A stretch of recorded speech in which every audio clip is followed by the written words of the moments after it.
بسم الله الرحمن الرحيم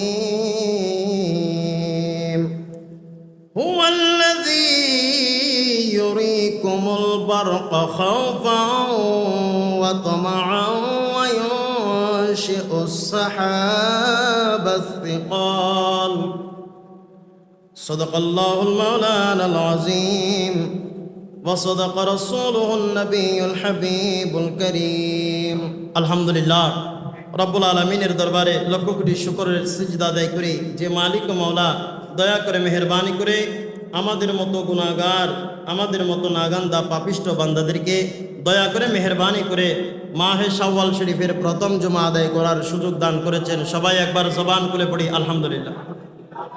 সাথে সাথে লক্ষ কোটি দুরুদ ও সালামের নজরানা পেশ করি আকায়ে নামেদার তাজদারে মদিনা নবীকুল সম্রাট বাদশাহে দু জাহাঁ সুলতানে দু জাহাঁ নবী মুহাম্মদুর রাসূলুল্লাহ সাল্লাল্লাহু তাআলা আলাইহি ওয়াসাল্লামের নূরানি কদম মোবারকে আল্লাহ পাক রব্বুল আলামিন হাকামুল হাকিমিন আমাদের প্রত্যেকের ইবাদত বندگی রুকু সিজদা তাসবিহ তাহলিল কবুল আর মঞ্জুর করুক। সবাই পড়ি আমিন। সম্মানিত মুসল্লিন ইকরাম, মাহে শাওয়াল শরীফের প্রথম জুমা আল্লাহ আমাদেরকে একত্রিত করে আবারও রব্বুল আলামিনের দরবারে ক্ষমা চাওয়ার জন্য সুযোগ দান করেছেন আমার নবীর সদকায়, আমার নবীর ওসিলায়। সবাই পড়ি আলহামদুলিল্লাহ। সম্মানিত মুসল্লিন ইকরাম, মাহে রমজান শরীফের সময় আমাদের কাছ থেকে গত হয়েছে। মাহে রমজান শরীফ আমাদের কাছ থেকে বিদায় নিয়েছে। শাওয়াল চাঁদ যখন দেখা গিয়েছে অনেক বান্দা বান্দিনা মনে করেছে এক মাস রোজা রেখেছি, এবার মনে হয় আমরা ছুটি পেয়েছি। কিন্তু শরীয়ত বলে যারা ইমানদার, যারা মুমিন, যারা আল্লাহ এবং আল্লাহ রসুলকে ভালোবাসে ওনাদের জন্য নিঃশ্বাস ত্যাগ করার আগ মুহূর্ত পর্যন্ত কোনো ছুটি নাই। তারা নিঃশ্বাস ত্যাগ করার আগ মুহূর্ত পর্যন্ত আল্লাহ এবং আল্লাহ রসুলের জন্য সময়গুলো অতিবাহিত করবে। একটু জোরে বলি না সুবহানাল্লাহ।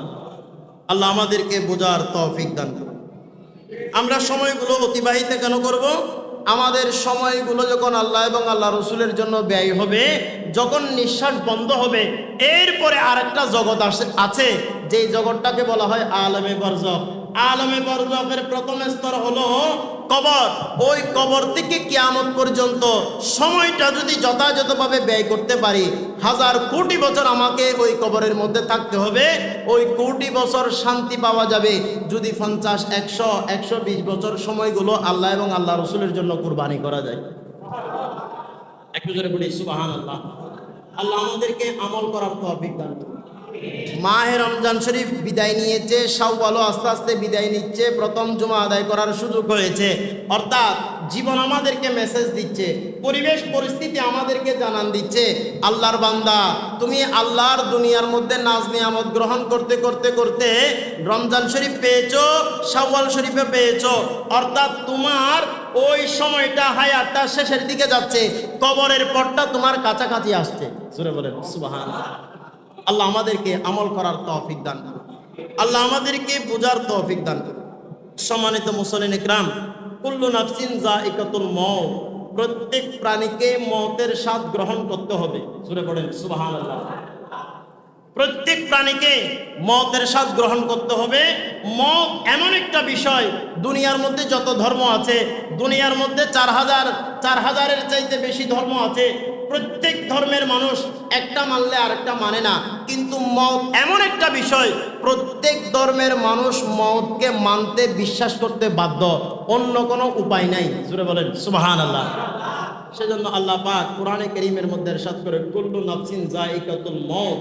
আর আমি আপনি যখন ইন্তেকাল করব, আমার আপনার যখন ইন্তেকাল হয়ে যাবে, ইন্তেকালের পরপর দুনিয়ার মধ্যে যত কামাই রুজি রোজগার করেছি, যত যশ খ্যাতি আমরা অর্জন করেছি, যত সন্তান সন্ততি দুনিয়ার মধ্যে রেখে যাচ্ছি, যত আমল করেছি, যত আমল করি নাই, যত অবহেলা করেছি, সব কিছুর রিপোর্ট, সব কিছুর সাজা, সব কিছুর শাস্তি, সব কিছুর জন্য শান্তি কবর থেকে শুরু হয়ে যাবে। জোরে বলেন সুবহানাল্লাহ। আল্লাহ আমাদেরকে আমল করার পূজার তৌফিক দান করুন। সম্মানিত মুসলিম ইকরাম, আমাদেরকে আল্লাহর মেহবুব নবী বড় দয়া করেছেন। অন্যান্য নবীর উম্মতেরা এত দয়া এত নিয়ামত পাই নাই, যত দয়া, যত নিয়ামত, যত রহমত আল্লাহর মেহবুব নবীর উম্মতেরা পেয়েছে। জোরে পড়ি সুবহানাল্লাহ। আল্লাহর মেহবুব নবী সাল্লাল্লাহু তাআলা আলাইহি ওয়াসাল্লাম যখন মাহে রমজান শরীফ বিদায় নিয়েছে, শাওয়াল শরীফ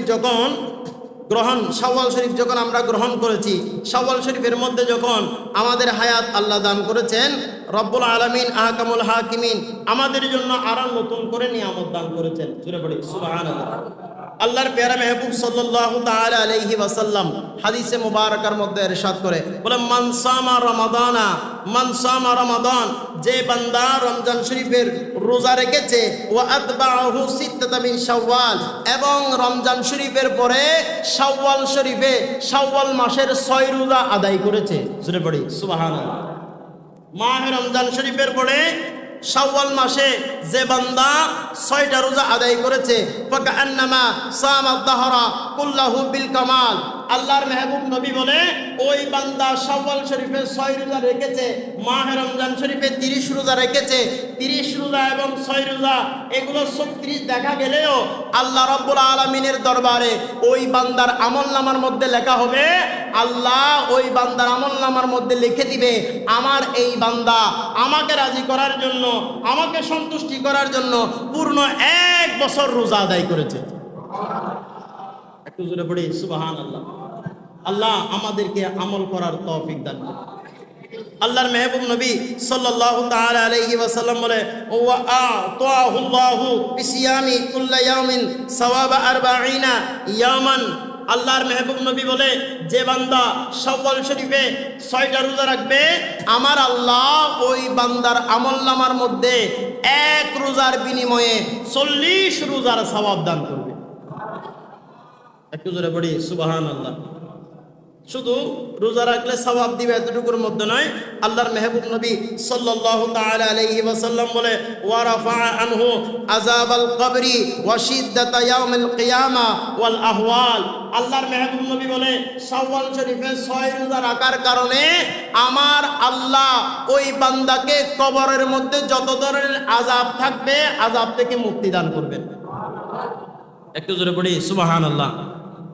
আল্লাহর মেহবুব নবী আরো বলে, কিয়ামতের ময়দানে যত ধরনের শিদ্দত, যত ধরনের আযাব, যত ধরনের কঠিন মুহূর্ত, যত ধরনের পেরেশানি, যত ধরনের ভয়ভীতি, শাওয়াল শরীফকে ইজ্জত করার কারণে মাহে রমজান শরীফে যথাযথ ইবাদতের পরে শাওয়াল শরীফে যখন বান্দা 6 রোজা রাখবে, কিয়ামতের ময়দানে আমার আল্লাহ ওই বান্দার কাছ থেকে যত ধরনের মুসিবত, যত ধরনের সাজা, ভয়ভীতি, যত ধরনের কঠিন মুহূর্ত, ওই সব কিছু থেকে আল্লাহ ওই বান্দাকে ফানা দান করবে। একটু জোরে পড়ি সুবহানাল্লাহ। আল্লাহ আমাদেরকে মাহে শাওয়াল শরীফে এই আমলটুকু করার তৌফিক দান করুন। সালাতুন ইয়া রাসূলুল্লাহ আলাইকুম, अर्श हक है मसनद रिफात रसूलुल्लाह की, देखनी है हश्र में इज्जत रसूलुल्लाह की। सलातुन या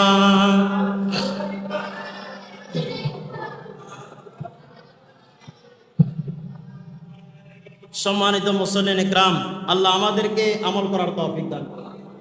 আমরা তো সেলাই খেলায় সময় অনেক অতিবাহিত করেছি। আমরা এখন যেহেতু বাহির দেশে কি হয়, এখান থেকে 100 মাইল দূরে কি হয়, সেগুলো আমাদের জানার ব্যবস্থা খুব সহজ। মোবাইলের মাধ্যমে, অনলাইনের মাধ্যমে আমরা জানতে পারি। হায়াত কার কখন চলে যায়, মালাকুল মত কার জন্য কখন উপস্থিত হয়ে যায়, আমাদের কারো জানা নাই। যদি আল্লাহ পাক দয়া করে আগামী শাওয়াল পাবো, আগামী রমজান শরীফ পাবো, যখন এই শাওয়াল পেয়েছি, আমাদের দরকার শাওয়ালকে কাজে লাগানোর জন্য। শাওয়ালকে কাজে লাগানোর জন্য আল্লাহ আমাদের প্রত্যেককে তৌফিক দান করুন। আমাদের মুরব্বী যারা আছেন, আমাদের নওজোয়ান ভাই যারা আছে, এই মাইজপাড়া শাহে জামে মসজিদ, এই মুসল্লিরা, সমাজীরা, ছেলে মেয়ে, আমাদের যত মুসলমান বান্দা বান্দিনীরা রয়েছে, আমাদের দরকার মাহে শাওয়াল শরীফে 6 রোজা রাখা। আল্লাহ আমাদেরকে তৌফিক দান করুন। আমাদের যুবক ভাই যারা আছি, আমরা চেষ্টা করব শাওয়াল শরীফে এই রোজাগুলো রাখার জন্য। কারণ মাহে রমজান শরীফের পরে শাওয়ালের রোজা রাখার কারণে আল্লাহ আপনার কবরের আযাবগুলো মাফ করে দিবেন। একটু জোরে পড়ি না সুবহানাল্লাহ। কবর এমন একটা বিষয়, কবর এমন একটা জায়গা, আপনার ইন্তেকালের পরে মানুষ যে কি নিষ্ঠুর হয়ে যায়।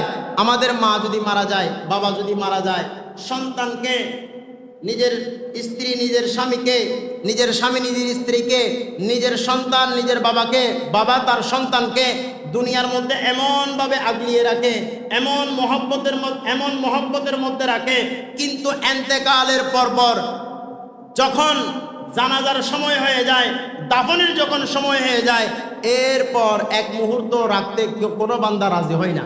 জোরে বলেন ঠিক কিনা?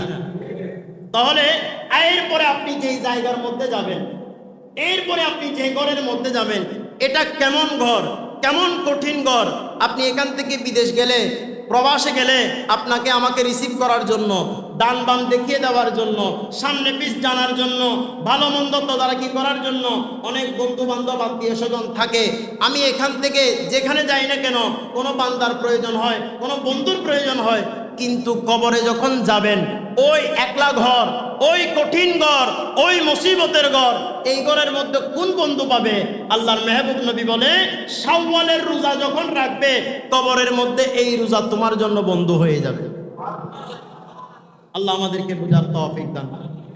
মানুষ যখন মারা যায়, আল্লাহ মানুষের যখন মৃত্যু দান করে, ওই বান্দা বুঝতে পারে, ওই বান্দা যখন ওই বান্দার কাছ থেকে রূহ কবজা হয়ে যায়, রূহ যখন চলে যায়, ওই বান্দার শরীরের মধ্যে যত সিস্টেম আছে, আল্লাহ যত নিয়ামত আছে, এক একটা নিয়ামত এক এক দিকে চলে যায়। প্রথম আপনার শরীরের মধ্যে, আমার শরীরের মধ্যে প্রথম নিয়ামত হলো রূহ। যে রূহ শরীরের মধ্যে থাকলে ভাইকে ভাই বলে ডাকা যায়, মাকে মা বলে ডাকা যায়, পিতাকে পিতা বলে ডাকা যায়, বন্ধুকে বন্ধু বলে ডাকা যায়, আচার ব্যবহার করা যায়, চলাফেরা করা যায়। এই একটা দামি নিয়ামতের নাম হলো রূহ। মৃত্যুর সময় ওই রূহটা ফেরেশতারা নিয়ে চলে যায়। জোরে বলেন সুবহান। মালাকুল মউত, ওই নিয়ামত, মালাকুল মউত এত সুন্দর নিয়ামত, এত মূল্যবান নিয়ামত আল্লাহর দেওয়া, এই নিয়ামতটা মালাকুল মউত নিয়ে যায়। আল্লাহ আমাদেরকে বোঝার তৌফিক দান করুন। আপনার আমার বলতে কিছু নাই। যে আমলগুলো দুনিয়াতে করবেন, এই আমলগুলো আমার জন্য, আপনার জন্য, কবরে, হাসরে, নসরে আমার আপনার সাথী হবে। জোরে বলেন সুবহান। যখন আপনার রূহ যখন নিয়ে যাবে, আপনার এই দেহ, যেই শরীরটাকে আমরা সুন্দর রাখার জন্য আমরা দৈনিক ব্যায়াম করি, ভালো ভালো খাবার গ্রহণ করি, ডাক্তাররা পরামর্শ দেয় শরীর ফিট থাকবে, সকালে যদি 1 গ্লাস দুধ খান, ঘুমানোর আগে যদি 1 গ্লাস দুধ খান, আপনার গ্যাস্ট্রিকে ডিস্টার্ব দেয়, দামি দামি ওষুধ আমরা গ্রহণ করি, আপনার শরীরে গ্যাসে ডিস্টার্ব দেয়, ভালো ভালো ওষুধ আমরা ব্যবহার করি। এই শরীরকে যত্ন করার জন্য কতই না টাকা পয়সা খরচ করি, কতই না মূল্যবান সময় নষ্ট করি। আপনার রূহ যখন শরীর থেকে চলে যাবে, দেহের আর কোনো মূল্য নাই, ওষুধ আপনার শরীরে কাজ দিবে না। যখন এই দেহ কবরে রাখা হবে, এই দেহটা কীট পতঙ্গ গ্রহণ করবে, কীট পতঙ্গ খেয়ে ফেলবে। জোরে পড়ি সুবহানাল্লাহ। আমার আপনার কি আছে? আল্লাহ আমাদেরকে বোঝার তৌফিক দান করুন। সেজন্য শরীরকে দুনিয়াতে যেভাবে ফিট, কবরের মধ্যে সেভাবে যদি ফিট রাখতে হয়, তাহলে আমাদেরকে আমল করতে হবে। আল্লাহ পাক আমাদেরকে তৌফিক দান করুন। একটু জোরে বলুন না আমিন। আপনি দুনিয়ার মধ্যে থাকতে যে ধন দৌলত গুলো অর্জন করেছেন, টাকা ইনকাম করেছেন, গাড়ি বাড়ি করেছেন, ধন দৌলত অর্জন করেছেন, আপনি দিনকে দিন, দিন রাত পরিশ্রম করে, দিনকে দিন বলেন নাই, রাতকে রাত বলেন নাই, মাথার ঘাম পায়ে ফেলে কঠোর পরিশ্রম করে যে সম্পদগুলো আপনি অর্জন করেছেন, যে টাকা পয়সা রুজি রোজগার, ব্যাংক ব্যালেন্স, যে ধন দৌলতের পাহাড় আপনি করেছেন, রূহ যখন চলে যাবে, কীট পতঙ্গ যখন আপনার শরীর নষ্ট করে ফেলবে, ওই সম্পদ, ওই আপনার অর্জিত সম্পদগুলো, আপনার শরীর কীট পতঙ্গ খাওয়ার আগে আপনার সম্পদগুলো সন্তান সন্ততিরা, আত্মীয় স্বজনরা এগুলো নিয়ে ভাগাভাগি করে শেষ করে দিবে। কথা বলেন ঠিক কিনা? আপনার পরনের কাফন, ওই সাদা কাফনও ততক্ষণ নষ্ট হবে না, কাপড় নষ্ট হওয়ার আগে আপনার আমার শরীর নষ্ট হয়ে যাবে। সুতরাং কবরের মধ্যেও শরীরকে ঠিক রাখার জন্য, কবরের মধ্যেও শরীরকে ফিট রাখার জন্য রব্বুল আলামিনের ইবাদত, রব্বুল আলামিনের জন্য রুকু সেজদা, মাহে রমজান শরীফের রোজা, শাওয়াল শরীফের রোজা প্রয়োজন আছে না নাই? আল্লাহ আমাদেরকে আমল করার তৌফিক দান করুন। সম্মানিত মুসল্লিন ইকরাম, আপনার এই ধন সম্পদ আপনার সন্তান সন্ততিরা কেড়ে নিবে। আপনার সন্তান সন্ততিরা আপনার ধন দৌলত নিয়ে মারামারি করবে। কেউ বলবে আমার এটা লাগবে, কেউ বলবে মাঝখানেরটা আমার লাগবে, কেউ বলবে সামনেরটা আমার লাগবে, কেউ বলবে পিছনেরটা আমার লাগবে। কিন্তু যিনি অর্জন করেছেন, আপনি যে অর্জন করেছেন, আপনার কথা কেউ কখনো মনে করবে? আপনি যে এত কষ্ট করে দিন রাত পরিশ্রম করে শরীরকে যত্ন দেন নাই, আপনি 5 ওয়াক্ত নামাজের সময় পান নাই দৌলত অর্জন করার জন্য, আপনার ইবাদতের জন্য সময় ব্যয় করেন নাই, সময়টুকু সন্তান সন্ততির দৌলতের জন্য ব্যয় করেছেন। কিন্তু ওই সন্তান সন্ততিরা, ওই আত্মীয় স্বজনরা আপনার জন্য এক মুহূর্ত আপনাকে স্মরণ করবে? মারামারি করবে? সামনেরটা আমাকে দাও, কেউ বলবে পিছনেরটা আমাকে দাও, কেউ বলবে রাস্তার পাশেরটা আমাকে দাও, কেউ বলবে খালের পাটটা তুমি নাও। এভাবে ঝগড়া লেগে যাবে। এখনো আপনার শরীর নষ্ট হয় নাই। শরীর নষ্ট হওয়ার আগে, পোকামাকড় আপনার শরীর বক্ষণ করার আগে আপনার দ্বন্দ্বলত নিয়ে ঝামেলা দুনিয়ার মধ্যে বেজে যাবে। আল্লাহ আমাদেরকে বোঝার তৌফিক দান। সম্মানিত মুসল্লিন ইকরাম, আর একটা জিনিস হলো, শরীরের মধ্যে কীটপতঙ্গ যখন গোশত মাংসগুলো খেয়ে ফেলবে, কীটপতঙ্গ যখন আপনার শরীরের গোশতগুলো মাংসগুলো নষ্ট করবে, এরপরে হাড্ডিগুলো থেকে যাবে। ওই হাড্ডিগুলো মাটি খেয়ে ফেলবে। দূরে বলেন না সুবহানাল্লাহ। আপনার আমার বলতে আছে কি? আপনি আমি থাকবো কোথায়? আপনি আমি যাব কোথায়? এই দ্বন্দ্বলত, এই ভালোবাসা মোহব্বতের এই দুনিয়া এন্তেকালের পরে 3 দিন 4 দিন 6 মাস যতদিন মেজবানির গরু বড় থাকবে, মেজবানি বড় থাকবে, ততদিন পর্যন্ত কথাবার্তা আলোচনা হবে। এরপরে আর কেউ মনে রাখবে? আল্লাহ আমাদেরকে বোঝার তৌফিক দান করুন। আল্লাহ আমাদেরকে কবর জিন্দেগির কথা স্মরণ করার তৌফিক দান করুন। সম্মানিত মুসল্লিন ইকরাম, দুনিয়ার মধ্যে চলেছেন, আপনি যাকাতের সময় যাকাত দিয়েছেন, আপনি দৌলত ব্যয় করেছেন, মানুষকে দান সৎকা করেছেন। ওই দান সৎকাগুলো যদি আপনার নিয়ত পরিশুদ্ধ না থাকে, ওই যাকাতের দেওয়া মালগুলোর বিতরণের মধ্যে যদি আপনার নিয়ত সহি না থাকে, ওই ভালো কাজগুলো, ওই ভালো আমলগুলো আপনি যদি আপনার ইসলামী শরীয়ত মোতাবেক, আল্লাহ এবং আল্লাহ রসুলের সন্তুষ্টি মোতাবেক আপনি যদি ব্যয় করতে না পারেন, আপনার ভালো কাজ থাকবে, আপনার আমলগুলো ভালো থাকবে, কিন্তু নিয়ত পরিশুদ্ধ না হওয়ার কারণে এই ভালো কাজগুলো নষ্ট হয়ে যাবে। কারণ আপনার কাজ, আপনার আমল, আপনার রুকু সিজদা, আমার রোজা, আমার জিকির আজকার আমার নিয়তের উপর নির্ভর। নিয়ত যদি থাকে আমি ইবাদত করছি আল্লাহর জন্য, নিয়ত যদি ইখলাস যদি পরিপূর্ণ হয়, ইখলাস যদি আল্লাহ রাব্বুল আলামিনের জন্য হয়, ওটা আল্লাহ পাকের দরবারে যাবে। কেউ যদি সিজদা করে, মানুষ আমাকে নামাজি বলার জন্য, কেউ যদি যাকাত দেয়, মানুষ আমাকে দানবীর বলার জন্য, কেউ যদি হজে যায়, মানুষ আমাকে হাজি বলার জন্য, কেউ যদি মানুষকে দান খয়রাত করে, মানুষ আমাকে দানবীর বলার জন্য, এটা শুধু বলার মধ্যে সীমাবদ্ধ। আল্লাহ পাকের দরবারে পৌঁছবে? একটু জোরে বলেন, পৌঁছবে? আর আল্লাহর দরবারে যদি আপনার ইবাদত না পৌঁছে, এই ইবাদতগুলো বন্ধ হওয়ার জন্য কবরে আসার কোনো সুযোগ। আল্লাহ আমাদেরকে আমল করার তৌফিক দান করুন। সালাতুন ইয়া রাসূলুল্লাহ।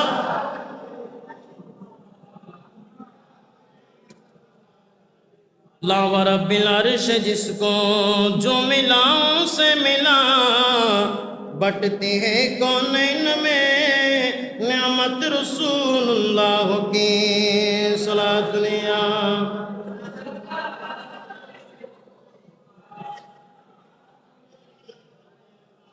सूरज उल्टे पाँव पलटे, चाँद इशारे से वो चाँद, अंध नजदी देख ले कुदरत रसूलुल्लाह की सलातुन या।